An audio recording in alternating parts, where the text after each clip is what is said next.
নবীজি সাল্লাল্লাহু আলাইহি ওয়াসাল্লাম হাদিস শরীফের মধ্যে ইরশাদ করেন, খায়রুকুম মান তাআল্লামাল কুরআন ওয়া আল্লামাহু।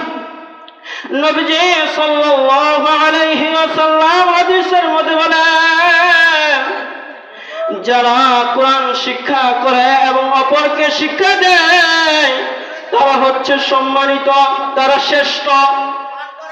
ও আমার দুনিয়ার মুসলমান ভাইরা, আমরা যদি বেশি বেশি কোরআন পড়ি, কোরআন যদি আমরা নিজেরা শিক্ষা করি এবং অন্যদেরকে যদি আমরা শিক্ষা দেই, তাহলে আমরা শ্রেষ্ঠ। নবীজির কথা নবীজি সাল্লাল্লাহু আলাইহি ওয়াসাল্লাম হাদিস শরীফের মধ্যে ইরশাদ করেন, আল কোরআন হুজ্জাতুন লাকা ওয়া আলাইকা। কোরআন কাহার পক্ষে দলিল হবে অথবা কাহার বিপক্ষে দলিল হবে। আমরা যদি কোরআন বেশি বেশি করিয়া তেলাওয়াত করি, বেশি বেশি করিয়া যদি কোরআন শরীফ পাঠ করে, আমাদের পক্ষে কোরআন দলিল হবে। আর যদি আমরা কোরআন না পড়ি, কোরআন যদি ঘরের মধ্যে রাখে দেই, আমরা যদি কোরআনকে বেশি বেশি চুমু না খাই, তাহলে কোরআন আমাদের বিরুদ্ধে সাক্ষী দিবে। অনেক ঘর আছে 2 বছর 3 বছর 4 বছর 5 বছর চলে যায়, কোরআন হাতে নেয় না। কোরআনের উপরে গিলাফ থাকে, গিলাফের উপর ময়লা হয়ে যায়, কোরআন হাতে নেয় না। ওই ঘরের মধ্যে কোরআন রেখে দিয়েছেন, ওই কোরআন আপনার জন্য বদ্ধ করতেছে। কোরআন বলতেছে, এই ঘরবাসীরা রে, তোরা আমাকে ঘরের মধ্যে রেখে দিছ, তোরা আমাকে পড়তেছিস না, তোদের উপর নজর, তোদের উপর বদদুয়া। ও আমার দুনিয়ার মুসলমান ভাইয়ের, কোরআন আপনাকে বদদুয়া দেয়। আপনি ঘরের মধ্যে কোরআন রেখে দিয়েছেন, আপনি কোরআন পড়েন না। ও আমার দুনিয়ার মুসলমান ভাইয়েরা রে, আমি ছোট্টকালে দেখেছি প্রত্যেকটা ঘরের দরজা থেকে আমার মা বোনদের কণ্ঠ থেকে আওয়াজ আসছে কোরআনের। সকালবেলা হলে ফজরের নামাজের পর প্রত্যেকটা মা বোনেরা ঘর থেকে মা বোনদের আওয়াজ আসতো, কোরআনের আওয়াজ। আর আজকাল বর্তমান এমন সময় হয়েছে, মা বোনেরা 2টা 3টা পর্যন্ত মোবাইল দেখে, যুবক ভাইয়েরা 2টা 3টা পর্যন্ত মোবাইল দেখে, রাত 2টা 3টা পর হয়ে যায়, ঘুম আসে না, মোবাইল দেখে, শেষ রাতে গিয়া ঘুমায়। ফজরের আজান কোন দিক দিয়ে হয় তারা টেরও পায় না। সকালবেলা কিভাবে উঠবে, ফজরের নামাজ কিভাবে পড়বে, সে তো ঘুমের মধ্যে নিমজ্জিত থাকে। আমার মা বোনেরা ঘুমের মধ্যে নিমজ্জিত থাকে।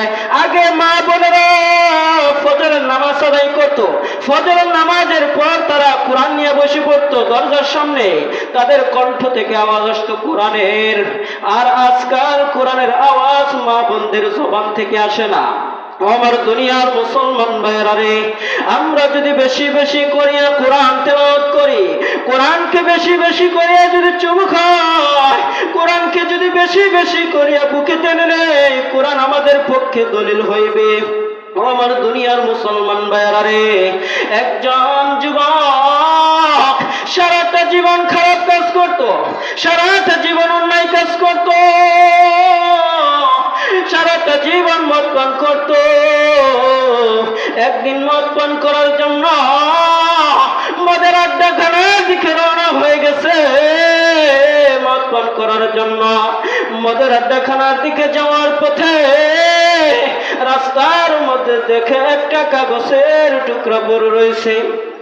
যুবক ওই কাগজের টুকরাটা হাতে নিয়ে দেখলো যে গোলা গোলা দেখা যায়। যুবক মনে করলো এই কাগজের টুকরার মধ্যে মনে হয় আরবি লেখা আছে। আরবিকে সম্মান করে সম্মানার্থে যুবক ওই কাগজের টুকরাটা হাতে নিয়ে বাড়ি ফিরলো। বাড়িতে গিয়ে তার আম্মুকে ডেকে বলতেছে, আম্মু, এই কাগজের টুকরার মধ্যে মনে হয় আরবি লেখা আছে, আমি তো আরবি ভালো করে পড়তে পারি না। ও মা, এই কাগজের টুকরাটা সম্মানার্থে উপরের জায়গায় রেখে দেও মা। ওই যুবক কাগজের টুকরাটা তার মায়ের কাছে রেখে আবার চলে গেলেন মদের আড্ডাখানার দিকে। মদের আড্ডাখানায় গিয়ে মদ পান করতে করতে মাতাল হয়ে পড়েছে। ওই যুগের শ্রেষ্ঠ কুতুবুল আলম হাসান বসরি রাহমাতুল্লাহি আলাইহিকে আল্লাহ পাক রব্বুল আলামিন স্বপ্নে দেখাইলেন, ও হাসান, মদের আড্ডাখানায় একজন যুবক মদ পান করতে করতে মাতাল হয়ে পড়েছে। ওই যুবকের নাম বাশার, ওনাকে গিয়ে আমার পক্ষ থেকে সালাম জানাও। কুতুবুল আলম হাসান বসরি রাহমাতুল্লাহি আলাইহি আশ্চর্যজনিত হয়ে পড়েছে। কি ব্যাপার, মদের আড্ডাখানায় এমন কোন যুবক যে যুবককে আল্লাহ পাক রব্বুল আলামিন সালাম জানাইছে? কুতুবুল আলম হাসান বসরি রাহমাতুল্লাহি আলাইহি গভীর রজনীতে মধ্যরাত্রিতে মদের আড্ডাখানার দিকে রওনা হয়ে গেছে। মদের আড্ডাখানায় গিয়ে মদের আড্ডাখানায় যাওয়ার সঙ্গে সঙ্গে মদের আড্ডাখানার সকলেই চিনে ফেলল। সবাই বলল, হুজুর আপনি এত রাত্রিতে মদের আড্ডাখানায় কেন? কুতুবুল আলম হাসান বসরি রাহমাতুল্লাহি আলাইহি বলেন, এখানে কি বাশার নামে কোন যুবক আছে নাকি? বাশারের সাথীরা বললেন, জি হুজুর, বাশার তো মদ পান করে মাতাল হয়ে আছে। কুতুবুল আলম হাসান বসরি রাহমাতুল্লাহি আলাইহি তাদেরকে বললেন, যাও গিয়া বলো, হুজুর আমি এখানে দাঁড়িয়ে আছি।